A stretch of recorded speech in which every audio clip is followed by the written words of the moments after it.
اور قرآن کہے گا یا اللہ رات کو تیری رضا کے لیے کھڑا ہو کے یہ قرآن سنتا تھا۔ رمضان اور قرآن دونوں سفارش کریں گے۔ ہم نا بڑا کچھ پڑھتے ہیں، سنتے ہیں، سیکھتے ہیں، اب یقین کریں یہ کھاتے بھائی کا بھائی سے اختلاف ہو جائے نا تو وہ 30 سال پرانے کھاتے کھول کے لے آتا ہے، ساری رات ڈھونڈتا ہے کہ میرے پیسے کہاں سے نکلتے ہیں، پڑھ لیتا ہے۔ قرآن پاک کی باری آتی ہے تو نہیں پڑھتے قرآن پاک۔ ابا جی کا ختم ہوتا ہے تو مانگتے پھرتے ہیں، کہتے ہیں 2 قرآن پاک، 10 قرآن پاک۔ یہ باتیں بتانی نہیں چاہیے، کرنی نہیں چاہیے، لیکن چونکہ تربیت کے لیے بیٹھا ہوں تو کر دیتا ہوں۔ میرے شاگردوں سے پوچھیں، یہاں مدرسہ ہے الحمدللہ، درجنوں طلباء ہیں، اساتذہ ہیں، میرے پیر بھائی ہیں، اور میرا یہ دعویٰ ہے کہ شاید کوئی کسی سے اتنا پیار کرتا ہو جتنے میرے شاگرد اور مرید مجھ سے کرتے ہیں، لیکن میں نے کبھی کسی سے نہیں کہا کہ ذرا سورت فاتحہ پڑھ کے دینا، میں نے اپنے ابا جی کو ثواب دینا ہے۔ پوچھ لیں کسی سے نہیں کبھی کہا، کبھی نہیں میں نے کہا کہ ذرا مجھے تھوڑا سا قرآن پڑھ دیں۔ میں اس کو ناجائز نہیں کہتا، پڑھوانا چاہیے، لیکن میں اپنے والدین کے لیے کبھی سوال نہیں کرتا کہ مجھے ذرا پڑھ کے دو، میں نے بخشنا ہے، اس لیے کہ میں نے ذاتی طور پہ روٹین بنائی ہے۔ میں سمجھتا ہوں کہ کائنات کے اندر میرے اوپر جن لوگوں نے احسان کیے ان میں سب سے زیادہ حصہ میرے ماں باپ کا ہے۔ میں سمجھتا ہوں اس بات کو، کتنا نالائق ہوں میں کہ میں 1 مہینے میں ایک قرآن پاک بھی پڑھ کے ان کی روح کو احسال نہیں کر سکتا۔ میرا یہ طریقہ ہے ذاتی، میں قدغن نہیں لگاتا، میرا ذاتی طریقہ یہ، الحمد سے شروع کرو اور 2 سورتیں چھوڑ کے قرآن پاک ختم کر دو آخری، اور پھر فلق اور ناس صورتیں ساتھ لے جاؤ۔ یہاں بیٹھ کے سال ثواب نہیں کرنا، ختم نہیں دلانا، ساتھ لے جاؤ، قبر پہ کھڑے ہو جاؤ اور فلق اور ناس صورتیں قبر پہ بیٹھ کے تلاوت کرو، اور جو قرآن مجید پڑھا ہے ان کی روح کو وہاں احسال کرو۔ او بھائی، اولاد جب ماں باپ کے لیے پڑھتی ہے تو اسے کہنا نہیں پڑتا اللہ بخش دے، اس لیے کہ اولاد کی نیکیاں خود بخود ماں باپ کے کھاتے میں جمع ہوتی ہیں، خود نیکیاں جمع ہوتی ہیں۔ میرے بھائی تو بچوں سے یہ تو مطالبہ کرتا ہے کہ بیٹا اس سال رمضان المبارک میں میرے لیے ستو ضرور بنانا، فلانی چٹنی ضرور تیار کرنا، یہ کیوں نہیں کہتا بیوی سے کہ ڈشیں کم بنانا، تو بھی بیٹھ کے قرآن پاک پڑھ، میں بھی قرآن پاک پڑھتا ہوں، ادھر آؤ بیٹا یہاں بیٹھ کے تلاوت کرو، میں بھی کرتا ہوں، بیٹی ادھر آؤ بیٹھ کے قرآن پاک پڑھو۔ کتنا وقت لگتا ہے؟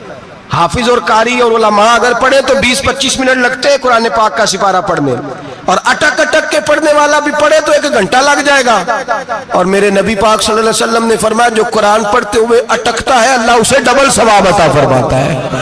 فرمایا جو زبانی پڑھے سنگل ثواب، جو دیکھ کے پڑھے اسے ڈبل ثواب۔ حضور کیوں؟ فرمایا اس لیے کہ میرا قرآن دیکھنے پہ بھی اللہ ثواب عطا فرماتا ہے، قرآن دیکھنے پہ بھی اللہ ثواب دیتا ہے، دیکھنے کا بھی ثواب۔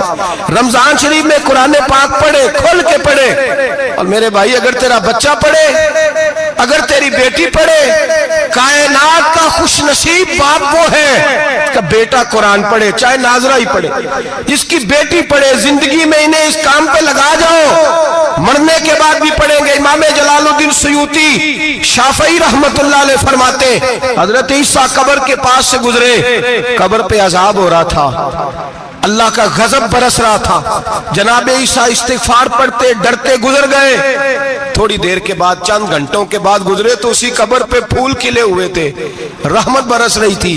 حضرت عیسیٰ علیہ السلام عرض کرنے لگے مولا تو بے نیاز ہے، میری طاقت نہیں تیرے کاموں میں بولنے کی، پر ابھی تو یہاں عذاب ہو رہا تھا، ابھی رحمت برس رہی ہے۔ جناب عیسیٰ کہتے ہیں آواز خدا بندی آئی، عیسیٰ بندہ بڑا گناہگار تھا، پاپی تھا، مجرم تھا، خطا کار تھا، لیکن جب اس کا انتقال ہوا اس کی بیوی حاملہ تھی، اس کے پیٹ میں بچہ تھا، بچہ اس کے انتقال کے بعد پیدا ہوا، آج وہ 4-4.5 سال کا ہوا ہے، مکتب میں گیا ہے، مدرسہ میں گیا ہے، استاد نے بسم اللہ شریف پڑھائی ہے، فرمایا اس نے توتلی زبان سے کہا ہے بسم اللہ الرحمن الرحیم، کہ عیسیٰ مجھے بتلا اس زمین پر وہ معصوم جسے ابھی رحمان اور رحیم کہنا نہیں آتا، وہ توتلی زبان سے مجھے رحمان اور رحیم کہے اور میں اسی زمین پہ اس کے باپ کو عذاب دوں؟ فرمایا اس نے ایک بار رحمان اور رحیم کہا ہے، میں نے اس کی باپ کی قبر کو نور سے معمور فرما دیا ہے،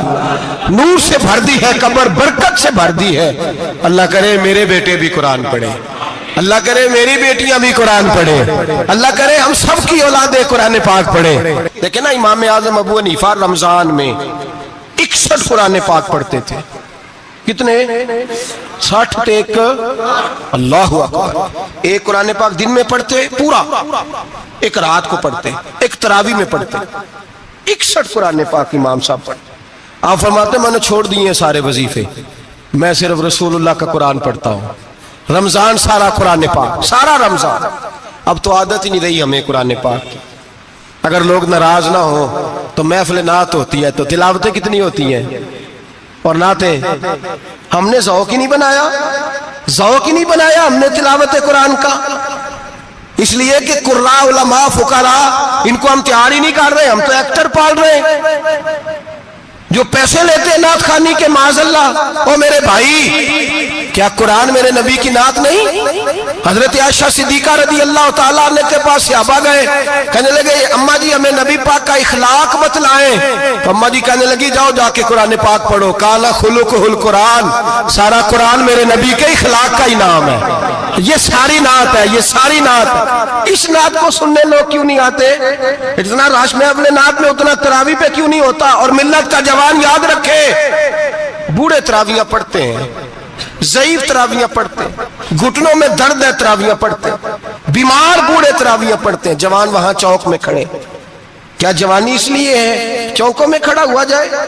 کیا جوانی اس لیے ہے کہ سعودی عرب جانے کے لیے پاسپورٹ بنانا ہو تو 2.5 گھنٹے کھڑا رہے تو, شناختی کارڈ کے دفتر تو کھڑا رہے, پروٹیکٹر کے لیے کھڑا رہے, کافروں کے سامنے کاسا لیسی کرنے کے لیے تو کھڑا رہے, تو نوکری پہ جائے تو ساری رات کھڑا رہے, اور تو قرآن کے لیے کھڑا نہیں ہوتا؟ میرے محبوب نے فرمایا من قام ایمانا واحتسابا غفر له ما تقدم من ذنبه.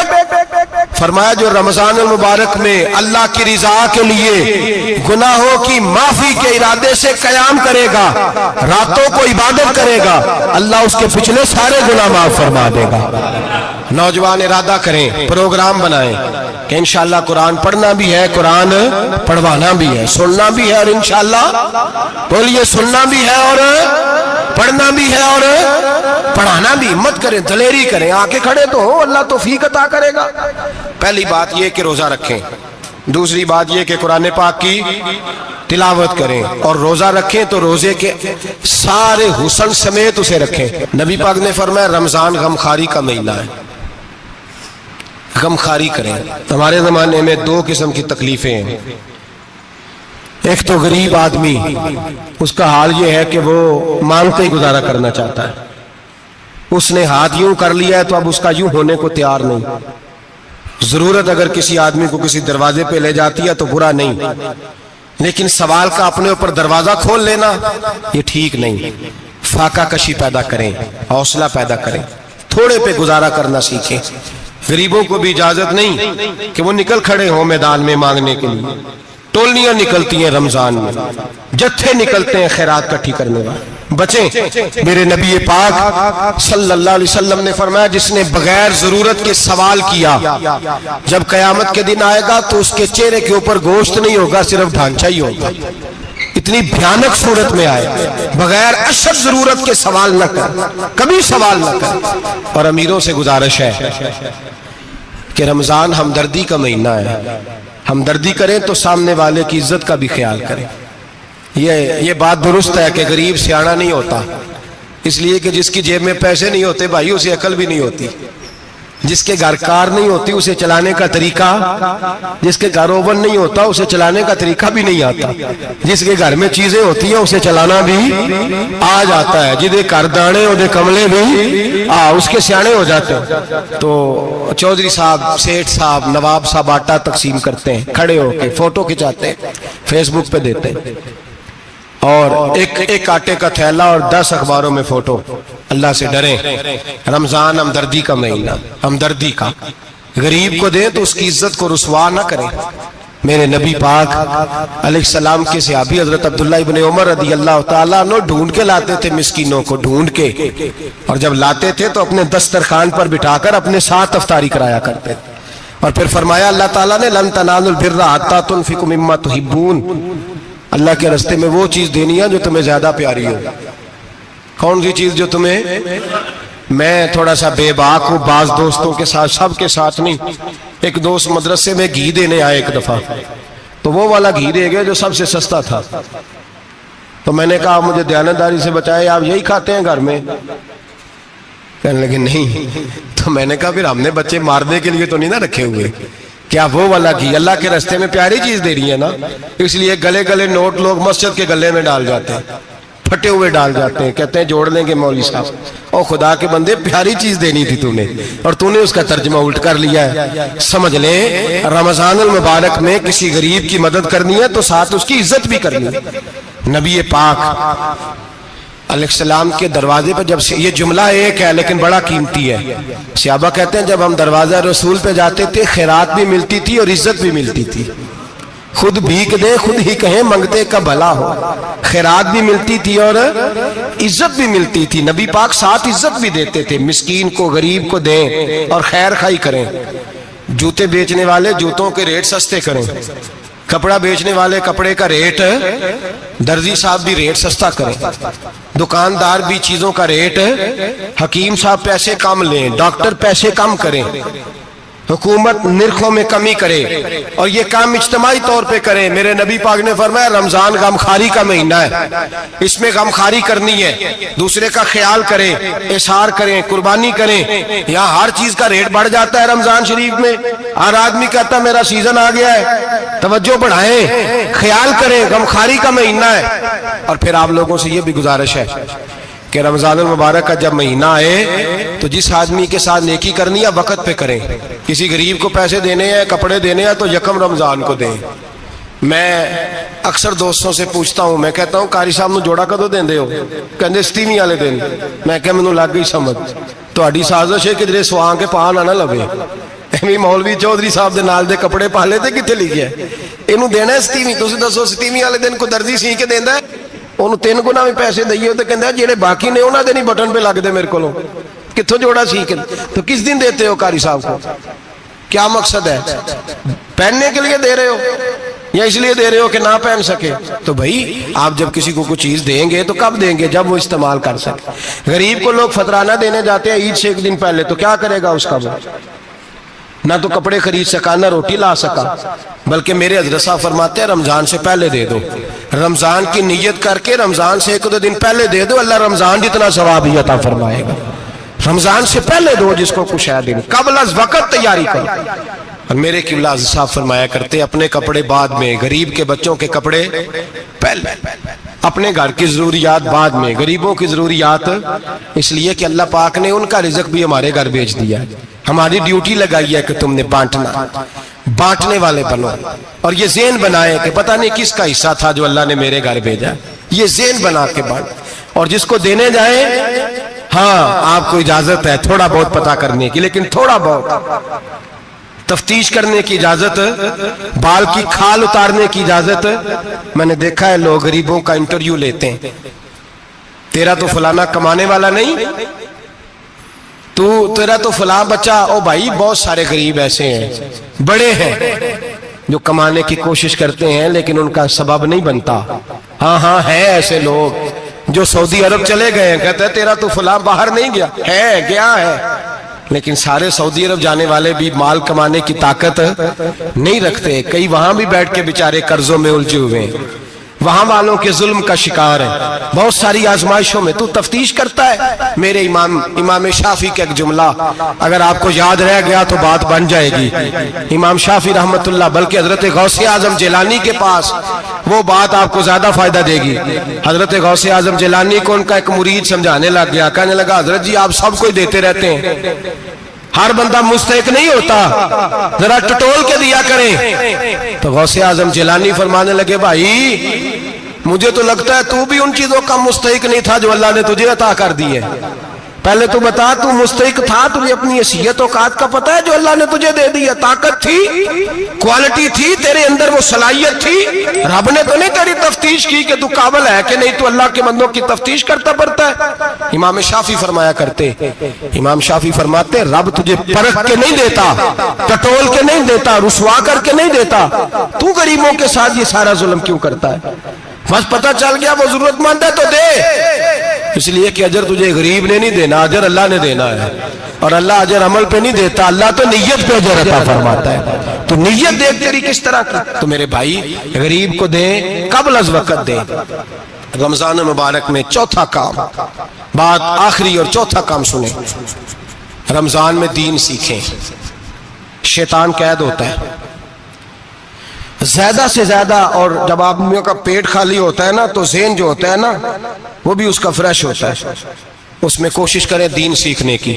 میرے نبی کریم صلی اللہ علیہ وسلم نے اس دین کو علم کا دین قرار دیا ہے، شعور کا دین قرار دیا ہے، فہم کا دین قرار دیا ہے۔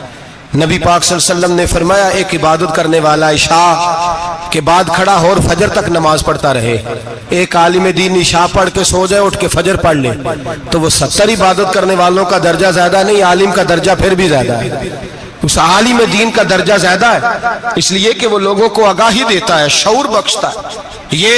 یہ دین جو ہے یہ، اور نبی پاک صلی اللہ علیہ وسلم نے فرمایا عبادت کرنے والے پر عالم کا درجہ اتنا ہی زیادہ ہے جتنا میرا درجہ اپنے غلاموں پر زیادہ ہے۔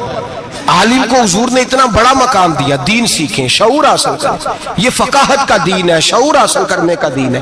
اور نبی پاک صلی اللہ علیہ وسلم نے فرمایا دین کی ایک بات سیکھ لینا 1000 نفل پڑھنے سے زیادہ درجہ رکھتی ہے، دین کی ایک بات سیکھ لینا 1000 جنازے میں شرکت سے زیادہ درجہ رکھتی، دین کی ایک بات سیکھ لینا، میرے نبی پاک صلی اللہ تعالی علیہ وسلم ارشاد فرماتے 1000 مریض کی عیادت کرنے سے زیادہ درجہ رکھتی۔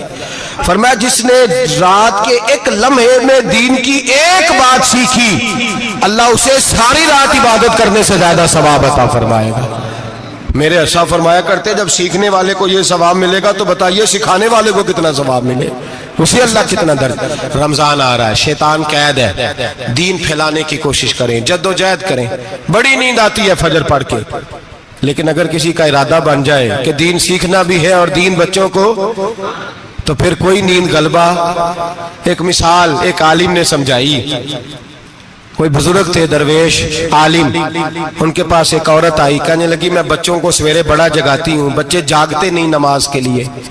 بڑا عجیب جواب دیا بزرگوں نے، درویش نے، عالم نے، کہنے لگے بی بی کیوں نہیں جاگتے، جگایا کر، بیدار کیا کر، اٹھایا کر۔ کہنے لگی بڑی جدوجہد کرتی ہوں، اٹھتے نہیں، بیدار نہیں ہوتے۔ اللہ والے تھے نا۔ کہنے لگے یہ بتا اگر اس کمرے میں آگ لگ جائے تو پھر بچوں کو کیسے بیدار کرے گی، آگ سے بچانے کے لیے کیا کرے گی؟ پھر تو بالوں سے پکڑ بھی گھسیٹنا پڑا تو گھسیٹ کے کمرے سے لاؤں گی، پھر تو چوٹیں لگتی ہیں تو لگ جائے، پھر میں پرواہ نہیں کروں گی۔ آپ فرمانے لگے یوں سمجھ لے جہنم کی آگ جل رہی ہے، اگر تیرے بچے نے نماز نہ پڑھی تو آگ لگ جائے گی، اگر اس نے عبادت نہ کی تو اسے آگ، اب جیسے بھی تجھے اٹھانا پڑتا ہے اٹھا گھسیٹ کے باہر لا، لیکن اس کی نماز قضا۔ نیند بڑی آ رہی ہے سویرے، لیکن اگر دین نہ سیکھا تو مشکل ہو جائے۔ جیسے بھی اپنے آپ کو جگانا چاہیے، ہمت کرنی چاہیے، دلیری کرنی چاہیے۔ ہمیشہ مدحت خیر الانام میں گزرے، دعا ہے یہ عمر درود و سلام میں گزرے۔ آخر دعویٰ